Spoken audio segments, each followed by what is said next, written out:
ونسلم علی سیدنا و مولانا محمد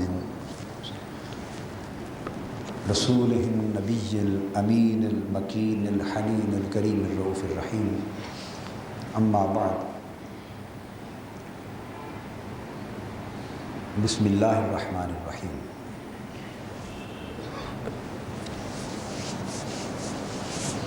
معزز خواتین و حضرات،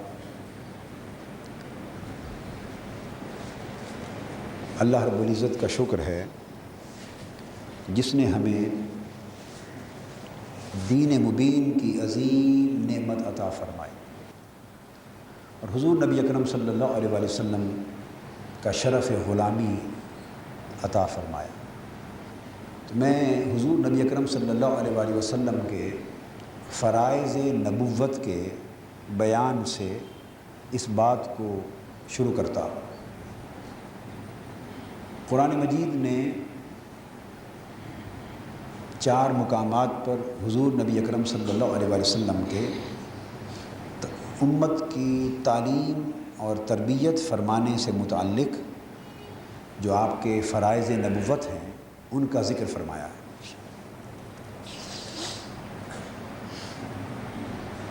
ان میں سے ایک مقام یہ ہے جیسے ارشاد فرمایا کم اعوذ باللہ من الشیطان الرجیم کما ارسلنا فیکم رسولا منکم یتلو علیکم آیاتنا ویزکیکم ویعلمکم الکتاب والحکمہ ویعلمکم ما لم تکونوا تعلمون۔ ہم نے تمہارے اندر تم ہی میں سے برگزیدہ رسول سیدنا محمد مصطفیٰ صلی اللہ تعالیٰ علیہ وآلہ وسلم کو مبعوث فرمایا، بھیجا۔ وہ امت میں انسانیت کی ہدایت کے لیے اور امت کی تعلیم و تربیت کے لیے جب تشریف لائے تو قرآن مجید بیان فرماتا ہے کہ وہ کون سے فرائض ہیں جن کو وہ امت کی تعلیم و تربیت کے سلسلے میں بجا لاتے ہیں۔ یعنی وہ پیغمبرانہ کام کیا ہے جس کی انجام دہی حضور علیہ الصلوۃ والسلام فرماتے ہیں۔ اکثر جگہوں پر 4 کا، اس مقام پر 5 فرائض کا ذکر کیا۔ فرمایا یتلو علیکم آیاتنا، وہ تمہارے اوپر ہماری آیتیں تلاوت فرماتے ہیں، ہماری آیتیں تلاوت فرماتے ہیں۔ وَيُزَكِّيكُمْ، اور تمہارا تزکیہ فرماتے ہیں، یعنی تمہارے نفوس کو اور قلوب کو جو گناہوں کی وجہ سے اور باطنی خرابیوں کی وجہ سے اور گمراہیوں کی وجہ سے جو دل زنگآلود ہو گئے ہیں، جو نفس بد اعمالیوں کی آماجگاہ بن گئے ہیں، اور ظلمتیں اور تاریکیاں اور میل کچیل جو دلوں میں آ گیا ہے، ان دلوں کا اور اور نفسوں کا تزکیہ فرماتے ہیں، یعنی ان کو صاف اور پاک کرتے ہیں۔ اور آیت کریمہ میں فرمایا کہ تمہیں صاف اور پاک فرماتے ہیں۔ پھر ارشاد فرمایا وَيُعَلِّمُكُمُ الْكِتَابَ، اور تمہیں کتاب کی یعنی قرآن مجید کی جو ان پر اتارا گیا اس کی تعلیم عطا فرماتے، والحکمہ، اور ساتھ حکمت اور دانائی کی تعلیم دیتے،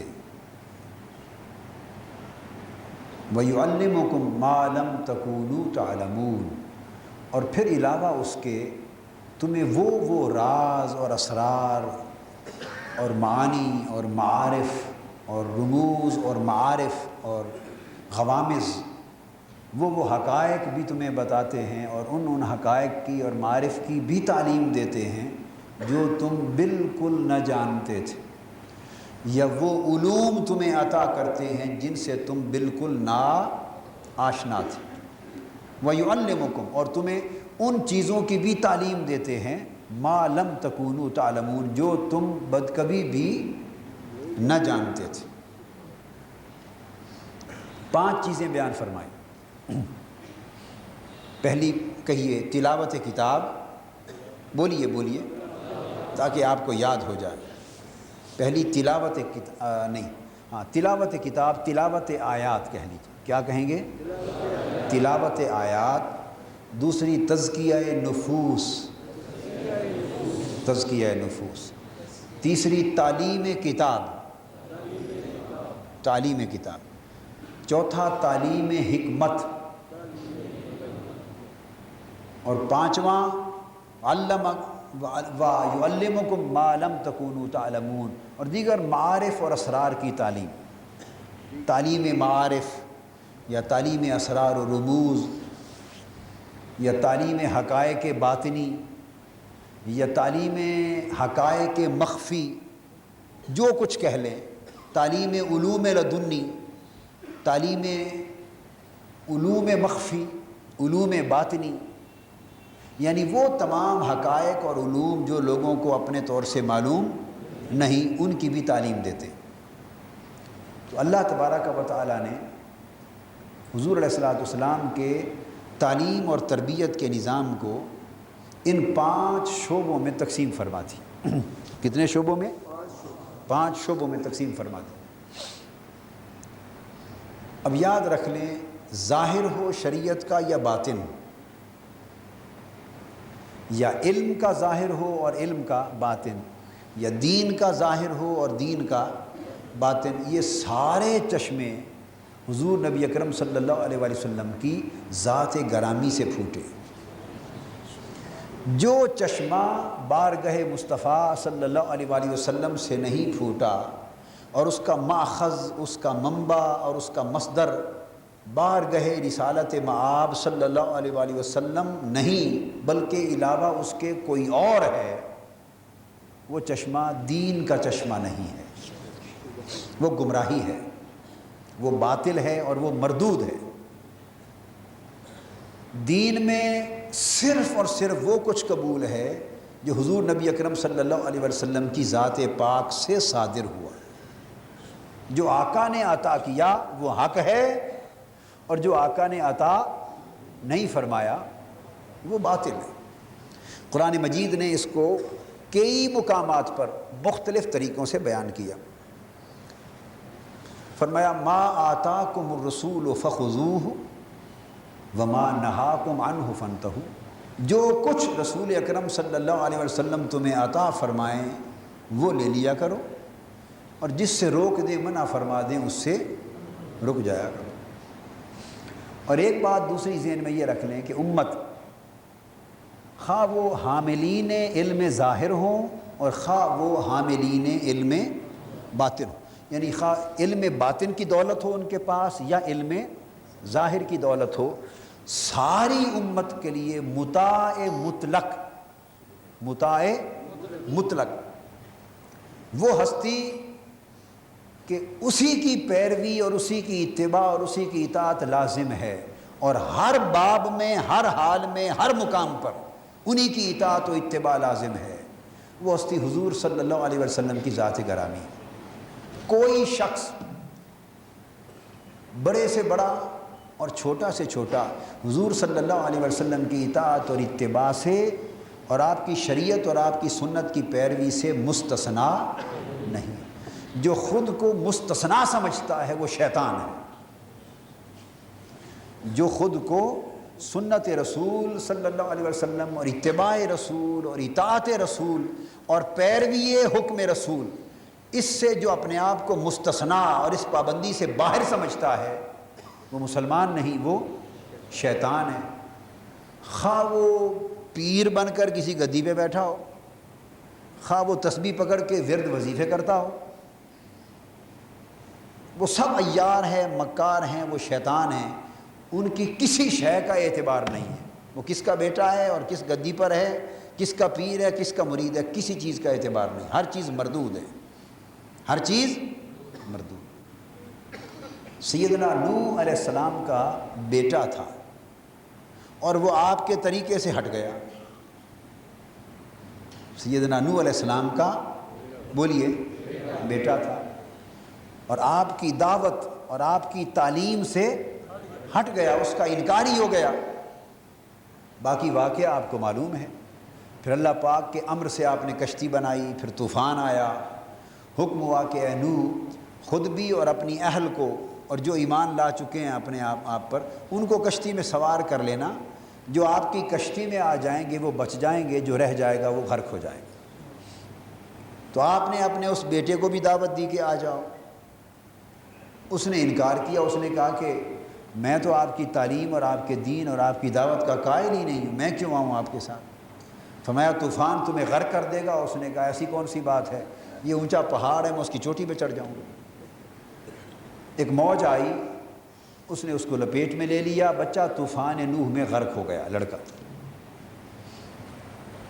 اس کے غرق ہو جانے کے بعد پھر طوفان میں کشتی چلی، کشتی جا کے آگے جودی پہاڑ پہ رکی، ایک عرصہ زمانہ بیت گیا، طوفان کی مدت گزری، لڑکا غرق ہو چکا۔ بعد ازاں اس کے بعد سیدنا نوح علیہ السلام کے ذہن میں خیال آیا، یہ بات بڑی اہم ہے، میں وضاحت تو ایک اور نقطے کی کر رہا تھا مگر اس کے درمیان ایک دوسرا نقطہ بھی آ گیا۔ وہ نقطہ یہ ہے، ہمارے ہاں بہت سے مریض پائے جاتے ہیں، ایک قسم کے مریض نہیں ہیں۔ ایک مریض تو وہ ہیں جن کا سوال آیا، جن کے بعد یعنی سوال کرنے والا مریض نہیں، کہیں وہ ناراض نہ ہو جائے، وہ تو ہمارا بھائی ہوگا، کوئی محبت والا، اللہ اس نے تو سوال تو کیا جاتا ہے نا رہنمائی کے لیے، یعنی جس کسی نے ان کو یہ بات کہی اور جس کے حوالے سے پوچھ رہا تھا، ایک مریض تو وہ ہیں، اور یہ سراسر انکار دین ہے، انکار دین ہے، کفر ہے، یہ زندیقیت ہے، الحاد ہے، اس سے بچنا چاہیے، اور ایسے لوگوں سے بیعت کرنا بھی حرام ہے، جو لوگ شریعت پہ عمل نہ کریں۔ ایک مرتبہ ایک پیر صاحب تھے، انہوں نے مجھے اپنے عرس پر خطاب کی دعوت دی۔ یہ ایک واقعہ میں نے کبھی پہلے سنایا ہوگا، پرانے لوگوں کو یاد ہوگا، بہت سال پہلے، اس زمانے میں جنگ ہوتا تھا، ابھی لاہور نہیں آیا تھا، یہ 78 یعنی 78 سے پہلے کی بات ہے، لاہور آیا ہوں میں 78 میں، تو یہ اس دور کی بات ہے جب میں بطور ایڈوکیٹ، بطور لائر جنگ میں وکالت کرتا تھا، یہ اس زمانے کی بات ہے، جنگ میں۔ تو وہ ایک عرس تھا ان کا، ایک ددی تھی، تو انہوں نے مجھے دعوت دی۔ میں نے کہا ان کے لوگوں کو کہ بھائی میں نے سنا ہے کہ تمہارے جو پیر صاحب ہیں وہ سجدہ کرواتے ہیں، یہ تو سراسر حرام ہے یا کفر ہے، اگر تو عبادت کی نیت سے سجدہ ہوتا ہے تو کفر ہے، اور اگر تعظیم کی نیت سے لوگ کرتے ہیں تو حرام ہے، اور میں نے یہ بھی سنا ہے کہ وہ عورتوں سے پاؤں اور ٹانگیں بھی دبواتے ہیں پیر صاحب برکت دینے کے لیے، تو میں نے کہا یہ اس سے بڑا حرام ہے۔ انہوں نے انکار کر دیا، انہوں نے کہا نہیں جی یہ کسی نے غلط بتایا، ایسی کوئی بات نہیں۔ میں نے کہا یہ تو خوشی کی بات ہے، ایسی اگر کوئی بات نہیں۔ میں نے کہا ایک شرط قائم کر لیتے ہیں، اگر تو یہ حرام چیزیں وہاں نہیں ہوں گی تو پھر میں عرس کی اہمیت پر یا اولیاء کرام کی اہمیت یا تصوف کی وضاحت کے اوپر کسی اور موضوع پر خطاب کروں گا جو موقع محل کی مناسبت سے ہوگا، اور اگر میں نے آنکھوں سے دیکھ لیا کہ یہ کام وہاں ہوتے ہیں تو میں اپنا وہ موضوع، جیسے آج میں نے اصل موضوع چھوڑ دیا اور آپ کی چٹ کو لے لیا، تو میں اصل موضوع چھوڑ دوں گا اور میں اسی موضوع پر آپ کے پیر صاحب کے سامنے خطاب کروں گا، اس کے بعد جو ہوتا ہے پھر دیکھتے رہیں گے۔ تو وہ پھر انہوں نے کہا جی نہیں بالکل مطمئن ایسے، ہم چلے گئے وہاں جا کے بیٹھ گئے، تو خطاب سے پہلے وہ جو کچھ میں نے سنا تھا وہ ہو رہا تھا، لوگ آ کے تو چند فٹ فاصلے پر زمین پر اس کو سجدہ بھی کرتے۔ اب یہ فرق تو ہم سمجھتے ہیں نا کہ قدم بوسی، انہوں نے کہا جی قدم بوسی کرتے ہیں، میں نے کہا اتنے بھولے تو ہم نہیں، ہم خود قدم بوسی کرنے والے ہیں، تو ہمیں پتہ ہے کہ ہم قدم بوسی کیا ہوتی، اتنی تو سمجھ ہے ہمیں، ہم بڑی بڑی چوکٹوں کو چومتے ہیں اور قدم بوسی دست بوسی کرتے ہیں، یہ فرق ہم سمجھتے ہیں کہ قدم بوسی کیا ہے اور سجدہ کیا ہے۔ تو زمین پر آ کر سیدھا بالکل دو زانو نیچے گر کے ہاتھ کے ساتھ سجدہ کرتے، میں نے آنکھوں سے دیکھا، اور پھر یہ منظر بھی دیکھا کہ کچھ عورتیں آتی تو آ کے پیر صاحب کے پاؤں اور ٹانگیں تھوڑی دباتی، چومتی، ہاتھ لگاتی، پھر جا کے بیٹھ جاتی، اور پیر صاحب اپنی ٹانگیں دراز فرما کر براجمان تھے اور سو رہا تھا۔ میں نے وہ تھوڑا سا وقت بڑی مشکل سے گزارا، بڑی ایک دل میں خیال آیا کہ دفع کروں اس مجلس کو اور یہ عذاب الہی کی مجلس میں چلا جاؤں اٹھ کے یہاں سے، لیکن میں نے کہا کہ نہیں، یہ میری بزدلی ہوگی اور فرض کی ادائیگی میں کوتاہی ہوگی۔ یہ جو لوگ کر رہے ہیں ان کو ہدایت نہیں دی گئی، میرا فرض ہے کہ میں ان کو بتا کے جاؤں، اگر انہوں نے جانے دیا تو۔ بس پھر میں نے خطاب کیا، اور میں نے خطاب اسی موضوع پر کیا کہ جو پیر عورتوں سے پاؤں دبوائے اس سے بیعت کرنا حرام، جو سجدہ کروائے سجدہ کرنا کفر ہے، اور ایسا سلسلہ بھی ناجائز، ایسی پیری مریدی بھی ناجائز، اور یہ سارا کفر و حرام کا کھیل ہے۔ بس یہاں سے خطاب شروع ہو گیا۔ اب آپ بقایا خود اندازہ کر لیں کہ یہ ابتدا یہ تھی تو انجام کیا ہوا ہوگا اس کا۔ تو وہ پیر صاحب تھوڑی دیر تو انہوں نے چند منٹ تو تصور اپنا صبر کر کے سنا، ضبط کیا، مگر جو معاملہ بڑا، پھر قرآن مجید احادیث کے دلائل دیے، بات میں نے سمجھائی تو ان کا ضبط ختم ہو گیا۔ انہوں نے مریدوں کو اشارہ کر دیا کہ یہ وہابی آ گیا ہے، پکڑ لو اس کو۔ ہم تب سے وہابی بنے ہوئے ہیں یہ بھی اللہ کی شان ہے نا جی تو یہ وہابی آ گیا، پکڑ لو اس کو۔ بس جی وہ پھر کھڑے ہو گئے کچھ لوگ، وہ مجھے برا بھلا کہنے کے لیے کھڑے ہوئے، تو جتنی گفتگو 5 منٹ میں کر لی تھی اس میں آدھا عرص بٹ گیا تھا۔ اگر کو 15 منٹ مل جاتے تو سارے عرص کی کایا پلٹ جاتی۔ 5 7 10 منٹ بیتے تھے، اتنے میں وہ ہنگامے کے لیے کھڑے ہوئے، تو جب وہ مقابلے میں کھڑے ہوئے تو آدھا اجتماع میری حمایت میں کھڑا ہو گیا۔ ان کو اتنی دیر میں بات سمجھ آ گئی تھی۔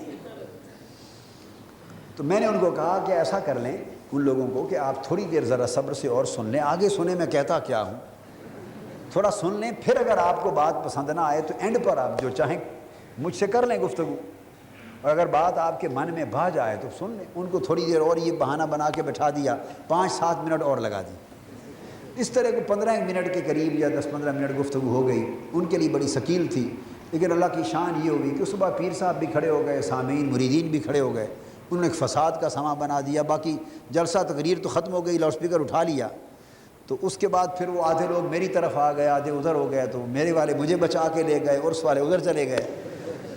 تو اس کے بعد وہ خاصا کچھ یعنی وہاں کے حالات میں تبدیلی شروع ہو گئی اور ٹھہراؤ سا آیا۔ خیر الحمدللہ وہ پھر کار پر لائے تھے، تو واپسی پہ ہم سڑک پہ جا کے کوئی رکشہ کھڑا کر کے اس پر چڑھ کے واپس گئے۔ اب کار پر تو نہیں چھوڑنے جانا تھا نا انہوں نے، ان کا نظام خراب ہو گیا۔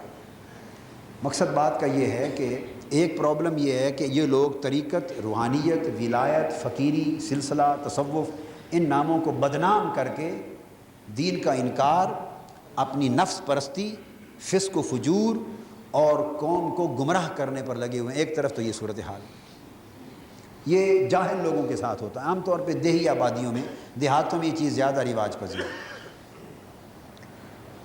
اس سے بھی بڑے بڑے یعنی دوسری طرف وہ لوگ ہیں جو سرے سے اصل چیز کا بھی انکار کر دیتے ہیں۔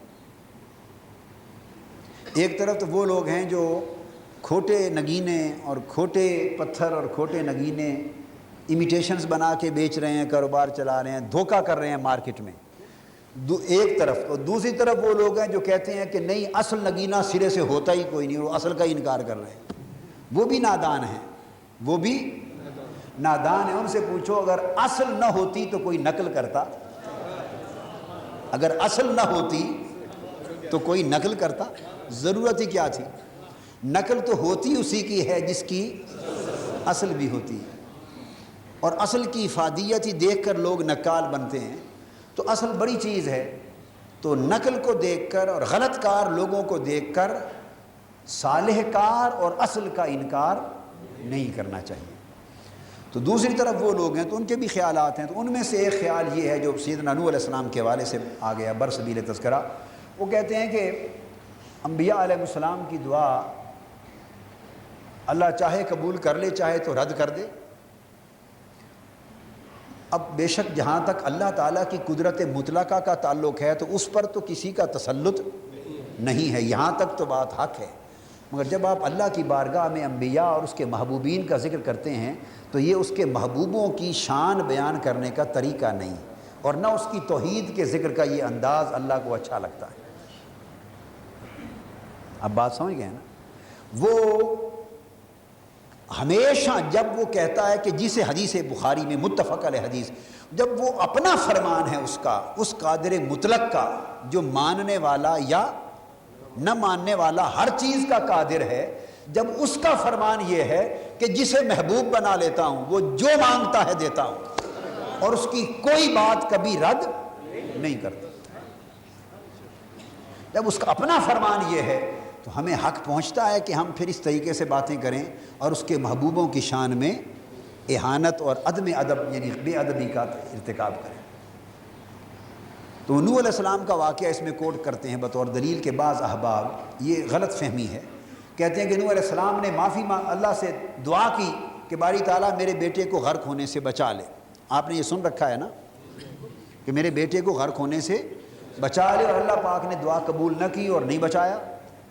تو نوح علیہ السلام نے اپنے بیٹے کے لیے دعا کی بچا لے، اور اللہ نے اس کو نہیں بچایا، غرق کر دیا، تو پھر کسی اور کے لیے کیا آپ کہتے ہیں کہ فلاں بزرگ اور انبیاء اولیاء صلحاء اللہ کے حضور درخواست کریں، سفارش کریں تو قبول ہو جائے گی، پھر قبولیت کا کیا معیار رہ گیا؟ یہ بھی غلط فہمی ہے، اور غلط فہمیاں بڑھتے بڑھتے انسان کو گمراہ کر دیتی ہیں، بے ادب بنا دیتی ہیں، اور اللہ کی بارگاہ کا راندہ کر دیتی۔ دین سارا ادب کا نام ہے، خواہ اللہ کا ادب، خواہ اس سے نیچے رسولوں کا ادب، نبیوں کا ادب، خواہ صحابہ اور اہل بیت کا ادب، اولیاء کا ادب، اساتذہ کا ادب، مشائخ کا ادب، ماں باپ کا ادب، اپنے مسلمانوں کا ادب، یہ سارے آداب ہی کا نام دین ہے۔ بے ادب نہیں ہونا چاہیے۔ تو جواب اس کا سمجھانا ہی چاہتا ہوں کہ یہ غلط فہمی ہے۔ نوح علیہ السلام نے اپنے بیٹے کے بارے میں یہ دعا کہ باری تعالیٰ اسے غرق نہ کر اور غرق ہونے سے بچا لے، یہ دعا سرے سے کی ہی نہیں ہے، سرے سے۔ یہ قرآن مجید کو نہ سمجھنے کے مترادف، اس لیے میں نے برسبیل تذکرہ اس کا بیان کر دیا۔ قرآن مجید کے اس مقام کو پڑھیں۔ نوح علیہ السلام نے جب عرض کیا تو یہ نہیں عرض کیا کہ باری تعالیٰ میرے بیٹے کو بچا لے، نہ، پورے قرآن میں کہیں اس کا بیان نہیں، یہ من گھڑت بات، کیا خود ساختہ تعویل ہے۔ واقعہ یہ ہے جو میں نے آپ کو سنایا، بس بیٹے کو بلایا کہ بیٹے آ جا، میری کشتی ہی ایک ایسی جگہ ہے جو اس میں آئے گا بچ جائے گا۔ اللہ نے کتنی بڑی بات کر دی، اور جو میری کشتی سے رہ جائے گا وہ طوفان میں غرق ہو جائے گا۔ لڑکے نے اس کشتی میں آنے سے انکار کر دیا، اور قرآن مجید کہتا ہے کہ باپ اور بیٹے کا یہ مذاکرہ، گفتگو اور مکالمہ جاری تھا۔ اس کے دوران قرآن مجید بتاتا ہے کہ ایک لہر آئی، لڑکے کو بہا کے لے گئی اس کے انکار پر، طغیانی پر، اور وہ اس طوفان میں غرق ہو گئے۔ جب اس نے کہا نا، آپ نے فرمایا کوئی تمہیں اگر میری کشتی میں نہیں آؤ گے اور ایمان کی راہ پر نہیں آؤ گے تو آج اس طوفان سے تمہیں کوئی بچانے والا نہیں۔ اس نے کہا میں پہاڑ پر چڑھ جاؤں گا، مجھے پہاڑ بچا لے گا۔ اللہ پاک نے فرمایا تمہیں دکھاتا ہوں پہاڑ کیسے بچاتا ہے۔ اسی وقت وہ غرق کر دیا گیا، گفتگو ختم ہو گئی، پھر طوفان آ گیا، پھر کشتی چلی، پھر آگے مدتوں بعد جا کے کشتی کہیں رکی۔ اب قرآن یہ بتاتا ہے کہ نوح علیہ السلام کے ذہن میں یہ خیال آیا کہ شروع میں اللہ پاک نے مجھ سے یہ وعدہ کیا تھا کہ اے نوح کہ میں تجھے اور تیری اہل کو، جو تیرے اہل ہوگی، اہل سے مراد گھر والے لیا جاتا ہے نا، اہل و عیال، میں تیری اہل کو بھی بچا لوں گا۔ اللہ نے مجھ سے یہ وعدہ فرمایا تھا۔ لڑکا غرق ہو چکا، لڑکے کے غرق ہونے سے پہلے تو دعا ہی نہیں کی۔ یہ بتائیے کہ دعا کہ مولا اس کو غرق نہ کر اور بچا لے، یہ اس کے غرق ہونے سے پہلے کی جاتی ہے یا غرق ہونے کے 6 ماہ بعد کی جاتی ہے؟ ایک آدمی مر جائے، ایک آدمی، اور جنازہ تیار ہو، اور آپ تشریف لے آئیں کہیں کہ باری تعالیٰ اس کو صحت عطا فرما، اس کو تندرستی عطا فرما، تو صحت تندرستی کی دعا مرنے سے پہلے ہوتی ہے یا مرنے کے بعد ہوتی؟ مرنے کے بعد تو بخشش کی دعا ہوتی۔ جی، نوح علیہ السلام نے اگر بیٹے کو بچانے کی دعا کرنی تھی تو وہ غرق ہونے سے پہلے اللہ کے حضور عرض کرتے مولا میرا بیٹا ہے، برا صحیح مگر اس کو بچا لے، مگر انہوں نے تو دعا ہی نہیں کی، وہ غرق ہو گیا۔ غرق ہو جانے کے بعد ایک سٹیج پر جا کر سوال آیا، جیسے انسان ریمائنڈ کرتا ہے، ایک بات ریممبر کرتا ہے، یاد کرتا ہے، تو سوچا کہ اللہ نے وعدہ کیا تھا کہ تیری اہل کو بھی بچاؤں گا، بیٹا میرا بے شک کافر صحیح مگر تھا تو بیٹا۔ ان کا یہ خیال تھا کہ اولاد اچھی ہو بری ہو مومن ہو کافر ہو وہ اہل ہوتی ہے، اہل و عیال میں آتے ہیں۔ اس لیے سوال کیا باری تعالیٰ سے، تیرا وعدہ تھا میری اہل کو بچانے کا، تو بیٹا بھی میرا بیٹا تھا تو وہ تو غرق ہو گیا، اسے کیوں نہیں بچایا؟ یہ استفسار کیا، یعنی مسئلہ سمجھنے کے لیے اللہ سے سوال کیا۔ کیا؟ اس کو بچانے کی دعا نہیں کی بلکہ مسئلہ سمجھنے کے لیے، وہ جو ذہن میں کویسچن مارک آ گیا تھا اس سوالیہ نشان کو دور کرنے کے لیے سوال کیا کہ باری تعالیٰ یہ ماجرا کیا ہے، وہ کیوں ڈوب گیا غرق ہو گیا کیوں نہیں بچا؟ اس پر اللہ پاک نے جواب دیا، اے نوح میرا وعدہ حق ہے، میرا وعدہ تھا کہ تیری اہل کو بچاؤں گا، یہ چونکہ تیرے راستے پر نہیں چلا اس لیے یہ تیری اہل ہی نہیں ہے، تیری اہل ہی نہیں، یہ تیری اہل سے خارج ہے۔ اب یہ تو اس مغالطے کا جواب آ گیا تاکہ سوال کلیئر ہو جائے کہ پیغمبر کی دعا رد نہیں ہوئی۔ اب دوسری طرف آ گئے ہم، جو مسئلہ چل رہا تھا وہ یہ کہ اللہ کے برگزیدہ نبی سیدنا نوح علیہ السلام، ان کا بیٹا اگر باپ کے طریقے، سگا بیٹا، دو پشتوں میں بھی نہیں، اگر سگا بیٹا باپ کی روش اور طریقے سے اور دین سے اور دعوت ایمان سے ہٹ گیا، تو اگر پیغمبر کا بیٹا ہٹ گیا تو اللہ نے اس کو ان کی اہل سے خارج کر دیا، اہل سے خارج کر دیا، تو وہ بن سکتا ہے ان کا سجادہ نشین؟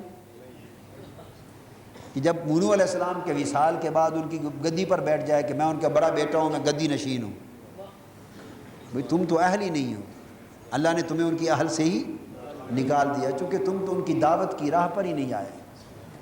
اگر پیغمبر کا بیٹا ان کے راستے سے ہٹ جائے تو اہل نہیں رہتا، تو دیگر بزرگوں کے اور اولیاء کرام کی اولاد میں سے کوئی ان کی راہ پر طریقے سے ہٹ جائے، نقش قدم پر نہ چلے اور ان کی روش کو چھوڑ دے اور اس طرح کے خیالات اپنا لے کہ شریعت کی ضرورت ہی نہیں اور ہم باطن والے ہیں، جو ان کے بزرگوں نے کبھی، جن کی زندگی ساری ظاہر و باطن اور شریعت و طریقت کے اندر گزری تھی، جب اس راہ سے کوئی ہٹ جائے تو وہ گدی نشین بنے یا کچھ اور بنے، وہ کہاں سے اہل ہو گیا؟ لہٰذا ایسی بیعت کرنا بھی ایسوں سے حرام ہے، اور وہ بیعت بھی نہیں اگر کسی کی ایسے آدمی سے ہو جو شریعت کا پابند نہیں اور سنت کا پابند نہیں، یا لالچی ہے یا دنیا پرست ہے یا دین اور شریعت اور سنت کا تارک ہے، وہ بیعت فسخ ہے، توڑ دینی چاہیے، وہ ٹوٹ گئی، وہ اہل نہیں ہوتا وہ شخص۔ تو یہ پہلی اصول کی بات۔ لہٰذا اگر وہ گدی پر بھی بیٹھا ہے تو آپ نے اس کو گدی نشین بنا دیا، اللہ نے تو نہیں بنایا، آپ جس کو چاہیں پکڑ کے بٹھا دیں، تو آپ کے بٹھانے سے یا کسی کے بٹھانے سے وہ تو وراثت اور زمینیں سنبھالنے کے لیے بن گیا ہے، وہ تو اہل نہیں ہے۔ انہ لیس من اہلک، چونکہ باپ اور بزرگوں کے طریق سے ہٹ گیا لہٰذا اہل نہ رہا، جب اہل نہ رہا تو ان کے مسند کے قابل نہ رہا، پھر نہ وہ سلسلہ رہا نہ وہ بیعت رہی نہ اس سے کوئی تعلق رہا۔ تو لوگ طریقہ واردات کیا ہے، نام اپنے بزرگوں کا لیتے ہیں، جی وہ ہمارے ہاتھ میں تو آپ صرف ہاتھ دیتے ہیں، ہمیں نہ دیکھیں، میں داڑھی منڈا ہوں تو کیا ہوا، میں اگر نماز نہیں پڑھتا تو ہمیں نہ دیکھیں، اصل تو میں نے آپ کا ہاتھ پکڑ کے وہ جو بزرگ ہیں نا 5 پشت اوپر ان کے ہاتھ میں دے دیا، اصل تو وہ ہے، اگر انہی کے ہاتھ میں دے دیا ہے تو تمہیں مفت کا بھائی وال بنانا ہے درمیان میں، تمہارے ساتھ کیا تعلق رکھیں؟ ہم ڈائریکٹ اپنا قلبی روحانی تعلق انہی سے رکھتے ہیں اور رکھ لیں گے، یہ جال سازی۔ ایک شخص اسی طریقے کا تارک شریعت، ایک پیر صاحب تھے، وہ کسی گاؤں میں آ کے رہتے، ہٹا کٹا مشٹنڈا، خوب بلا ہوا جیسے سانڈ ہوتا ہے، وہ آ کے رہتا، کھاتا پیتا، ایک مہینہ 40 دن مریدوں کو لوٹتا، نماز کوئی نہ پڑھتا۔ لوگوں نے پوچھا یہ بے نمازی آدمی ہے، تم اس کو کھلاتے پلاتے ہو، حرام جاتے ہیں تمہارے پیسے، یہ پیر کیسا ہے؟ انہوں نے کہا جی ہم نے پیر صاحب سے پوچھا، فرماتے ہیں کہ یہ تمہاری نمازیں ان مسجدوں میں ہوتی ہیں، ہماری نہیں ہوتی، ہم تو 5 نمازیں مسجد نبوی میں جا کے پڑھتے ہیں، حضور کے روضے پر پڑھتا ہوں 5 نمازیں، تو وہ تو اونچے ہیں، اونچے لوگ ہیں، وہ 5 نمازیں جا کے روضہ پاک پہ مدینہ پاک میں پڑھتے ہیں۔ وہ آئے، انہوں نے ذکر کیا، میں جھنگ میں ہوتا تھا اس زمانے کہ جی وہ ایسا ایک پیر ہے، تو وہ کیا جی وہ لاجواب ہو گئے ہیں سارے لوگ، وہ کہتے ہیں اس کا کیا جواب ہے؟ میں نے کہا آئیں آپ کو بتاؤں، اس کا کھانا پانی بند کر دو، روٹی سالن کھانا پانی دودھ بند کر دو، پیسے دے دو، اس کو پیسے دے دو، دروازہ بھی بند کر دو، 3 دن اس کو کھانا پانی کچھ نہ دو۔ وہ جب کھانا مانگے تو کہیں جی ہر روز 5 مرتبہ تو مدینہ پاک آپ جاتے ہی ہیں، تو کرنسی چینج کروا کے کھانا بھی وہیں سے کھاتے ہیں مدینہ پاک۔ جہاں نماز پڑھتے ہیں تو نماز کے بعد سارے ہوٹل ہیں، کھانا بھی کھا لیں وہاں سے، بابرکت کھانا۔ تو ہمارے غریبوں کا گناہگاروں کا کھانا کیوں تناول فرماتے؟ بس ان کے ذہن میں آ گئی، انہوں نے یہ کر دیا، وہ دن اور آج کا دن پیر پھر آئے گا اس گھر میں۔ انسان کو سب سے بڑی چیز دین کو سمجھنا چاہیے، حضور علیہ السلام کی شریعت مطہرہ، آقا کی سنت طیبہ، حقیقت معرفت طریقت سب کچھ شریعت کے تابع۔ اگر شریعت کا خلاف ہے تو اس کے اندر جو کچھ ہے وہ قبول ہے، اگر شریعت کا خلاف اتر گیا اور اس کو چھوڑ دیا تو اس کے اندر جو کچھ ہے وہ گل سڑ گیا۔ وہ اب آیت کریمہ میں جب فرمایا اللہ پاک نے یتلو علیکم آیاتنا، تم پر ہماری آیتیں تلاوت کرتے ہیں، تو آیتوں کا تلاوت کرنا یہ شریعت ہے۔ یہ کیا ہے؟ یہ ظاہر شریعت، یہ ظاہر شریعت۔ پھر فرمایا وَيُزَكِّيكُمْ، اور تمہارا تزکیہ فرماتے ہیں، یہ تزکیہ باطن کی تیاری ہے۔ تو آپ نے دیکھا کہ پہلے ظاہر کو لائے، یہ قرآن کی ترتیب ہے، یہ ترتیب تربیت محمدی صلی اللہ علیہ وآلہ وسلم ہے۔ پہلے ظاہر کو وارد فرمایا ہے کہ پہلے قرآن سے تمہارا تعلق قائم کرتے ہیں، جو چشمہ ہدایت ہے، جو دین کا تعلیمات کا اور ہدایات کا منبع ہے۔ تو پہلے تم پر آیتیں تلاوت کرتے ہیں، تو گویا پہلا تعلق بندوں کا اور امت کا کس سے قائم کیا؟ قرآن مجید سے، اور یہ بنیاد شریعت ہے اور یہ ظاہر ہے۔ دوسرے حکم میں فرمایا یزکیکم، تمہارا تزکیہ فرماتے ہیں، نفس اور قلب کو صاف کرتے ہیں، تمہارے باطن کی صفائی کرتے ہیں۔ تو باطن کی صفائی ظاہر پر عمل کے بعد ہوتی ہے، ظاہر پر عمل کے بعد ہوتی ہے باطن کی صفائی۔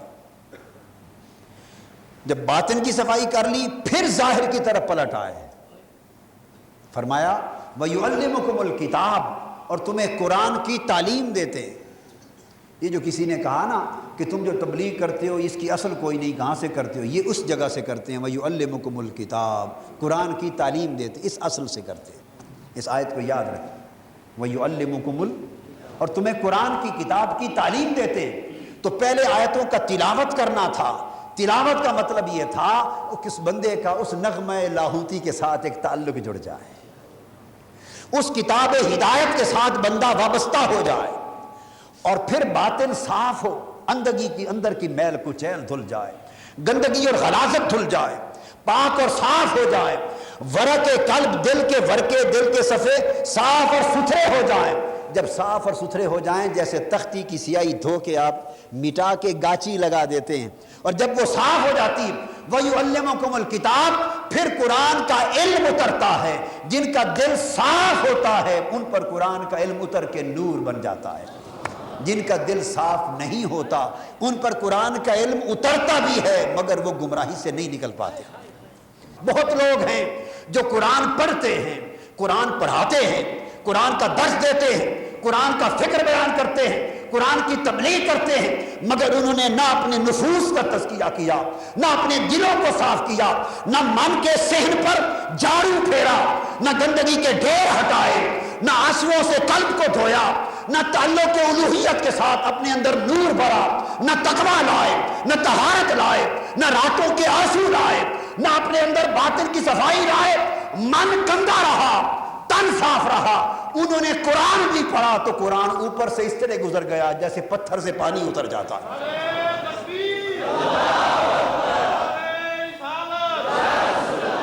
جیسے پتھر پر پانی گرے اور نیچے ڈھلوان سے گر جاتا ہے، تو قرآن کا علم تو ان پر اترا مگر اندر نہ گیا، اس قرآن کے نور سے وہ مستنیر نہ ہوئے۔ کیوں؟ کہ من صاف نہ تھا۔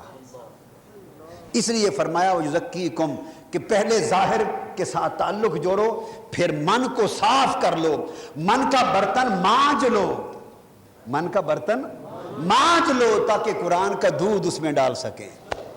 وَيُعَلِّمُكُمُ الْكِتَابَ، پھر قرآن کی تعلیم دیتا ہے۔ والحکمہ، اور جب قرآن کی تعلیم نصیب ہوتی ہے تو تب حکمت اور دانائی کے چشمے پھوٹتے ہیں۔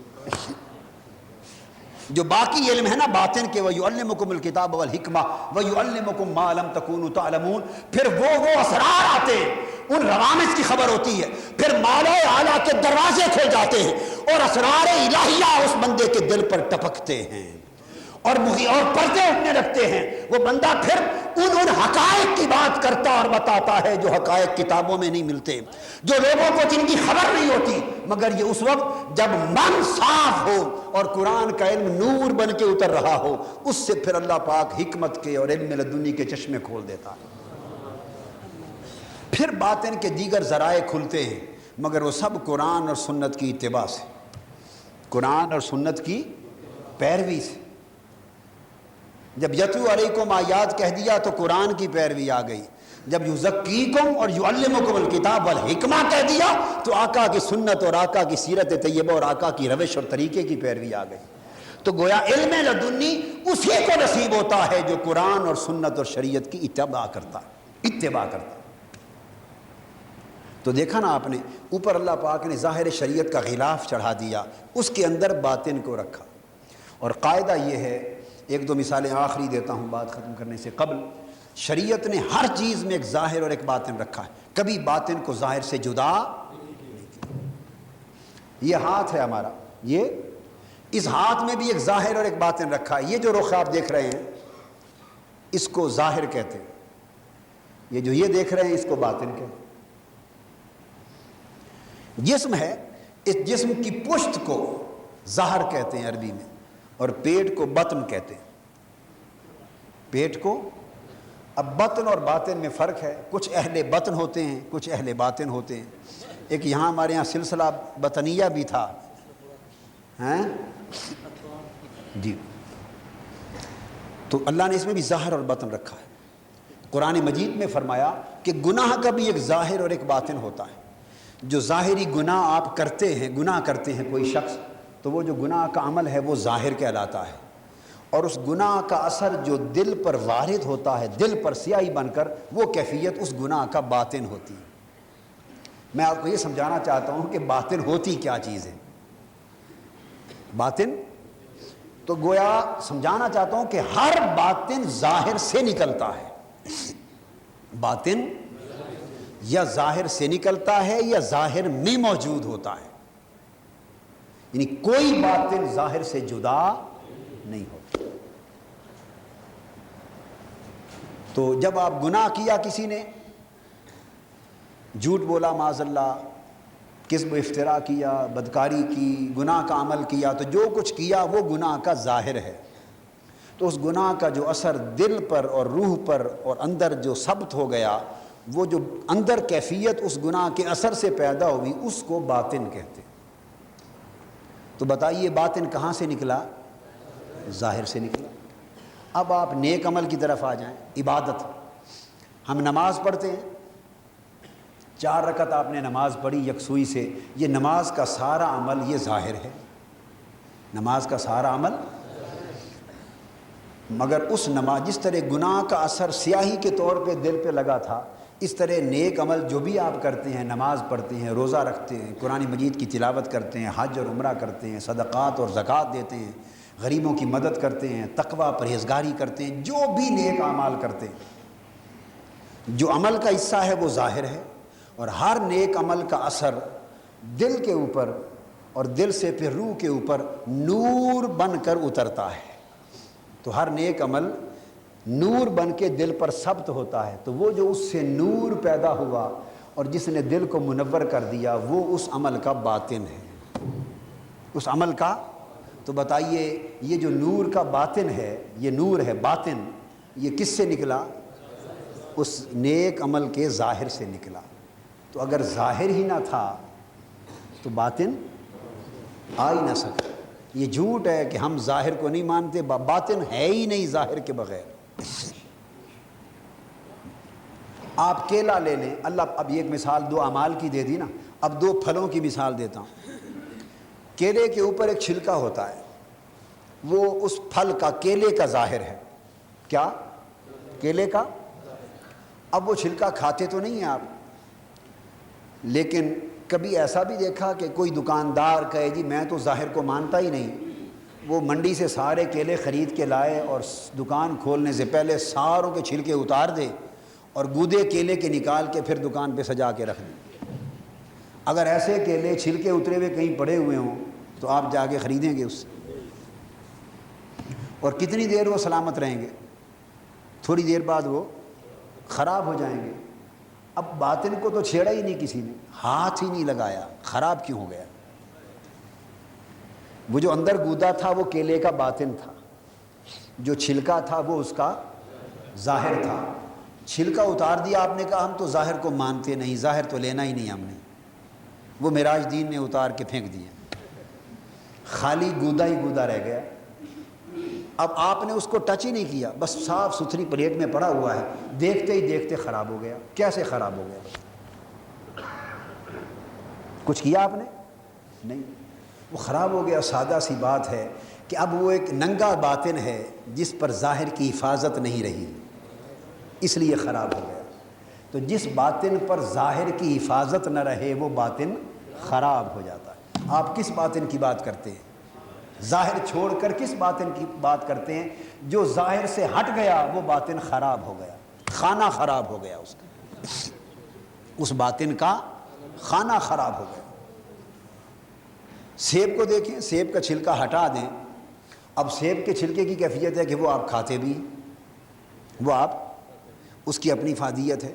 اب اس کے کھانے کا مطلب یہ ہے کہ ظاہر بے فائدہ بھی نہیں ہوتا، اس کے اندر کے بھی فوائد ہوتے ہیں، مگر آپ اس کا چھلکا اتار دیں اور پھر اندر کا گودا رکھ لیں تو ٹھیک رہے گا؟ تھوڑی دیر بعد وہ بھی سیاہ ہو جانا شروع ہو جائے گا۔ تو پتہ اللہ پاک کا نظام یہ ہے، آپ تربوز کو لے لیں، خربوز کو لے لیں، گرمے کو لے لیں، آپ کوئی میوہ پھل اللہ نے ایسا رکھا جس کا ظاہر نہ رکھا ہو اور خالی باطن ہی باطن دنیا میں چلا دیا ہو۔ آپ میوے اخروٹ لیتے ہیں تو اس کے بھی اوپر چھلکے کا ظاہر ہے، آپ بادام لیتے ہیں تو ظاہر ہے، پستہ لیتے ہیں تو ایک، اللہ پاک نے ہر چیز ایک ظاہر میں بند کر رکھی ہے، تو گویا اسی باطن کو قبول کیا جاتا ہے اور قدر و قیمت ہوتی ہے جو ظاہر میں محفوظ ہوتا ہے۔ جس کا ظاہر نہ رہا وہ باطن باطن بھی نہ رہا۔ یہ نظام قدرت ہے۔ تو شریعت اور دین کا بھی جو ظاہر ہے، اتباع شریعت، تصوف میں، ولایت میں، فقر میں، تو شریعت کا جب تک ظاہر انسان پوری پابندی سے اپنے اوپر نہ اپنائے اس وقت تک اس کا باطن پاک اور صاف اور نورانی ہو ہی نہیں سکتا۔ باطن طریقت نے اور باطن معرفت نے اور باطن حقیقت نے تو بننا ہی ظاہر شریعت کے فیض سے ہے۔ وہی جو شریعت کے ظاہر میں نمازیں، اسی نماز کے نور نے، اس نماز کے نور نے اتر کر تو اندر کا باطن بنانا ہے۔ وہ جو شریعت کے ظاہر میں روزے ہیں، انہی روزوں کے نور نے انسان کے من میں اتر کے تو باطن سنوارنا ہے۔ وہ جو تقویٰ، وہ طہارت، وہ ذکر، وہ اذکار، وہ پرہیزگاری، وہ رزق حلال، وہ جو ظاہر شریعت کے سارے احکام ہیں، وہ اخلاق صالحہ، اخلاق حسنہ، انہی سے تو نور پیدا ہوگا اور اسی نور نے اندر جا کے آپ کے باطن کو سنوارنا ہے۔ ظالم ہو، اگر آپ نے اس ظاہر کو ہی اتار کے پھینک دیا جہاں سے نور نے پیدا ہونا تھا، جب چشمہ ہی بند ہو گیا تو من کی کھیتی کو سیراب کون کرے گا؟ تو باطن باطن نہ رہا بلکہ باطل ہو گیا۔ باطن نہ رہا، کیا ہو گیا؟ باطل ہو گیا۔ اس لیے حضور علیہ السلام نے فرمایا، حدیث پاک میں ہے، العلم علمان، امام حسن بصری رضی اللہ تعالیٰ عنہ روایت کی، علم فی القلب و علم علی اللسان۔ علم دو قسموں کا ہے، ایک علم وہ ہے جو دلوں سے پھوٹتا ہے اور دوسرا علم وہ ہے جو زبان سے پھوٹتا ہے۔ فرمایا فَأَمَّا الْأَوَّلُ فَذَاكَ الْعِلْمُ النَّافِعُ، جو دلوں کے چشموں سے پھوٹنے والا علم ہے وہ علم نافع ہے، نفع دینے والا علم ہے۔ وَأَمَّا الْآخَرُ، اور جو دوسرا علم ہے جس کو تبلیغ کی صورت میں زبان سے بیان کرتے ہیں، فَذَاكَ حُجَّةُ اللَّهِ عَلَى ابْنِ آدم، ابن آدم پر حجت شرعی وہ ہے۔ جو کسی نے کہا نا کہ وہ حجت نہیں ہے، وہ جھوٹ ہے۔